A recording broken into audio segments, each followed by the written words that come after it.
अस्सलाम वालेकुम दोस्तों, कैसे हैं हम लोग। उम्मीद है खरीद होंगे। ये है जी सुजुकी मेहरान, आपके सामने खड़ी है। 1991 का मॉडल है और ये आपको सिर्फ 1,30,000 में गाड़ी मिल सकती है। अच्छा, ये फ़ाइनल प्राइस है।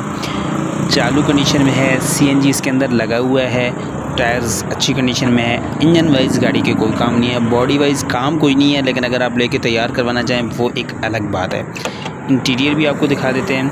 इंजन रूम गाड़ी का अच्छा है, चलने में कोई जो है ना अभी मसला नहीं है। 1,30,000 में। अच्छा, बात करें इसके डॉक्यूमेंट्स की तो बुक ओरिजिनल और रनिंग पेज अवेलेबल है। बाकी इसकी एक्साइज ऑफिस में जो है ना वो फाइल जमा है जिसकी रसीद अवेलेबल है। बाकी गाड़ी इंटीरियर आप देख सकते हैं, अच्छी सीटें हैं, चलने में अच्छी गाड़ी है।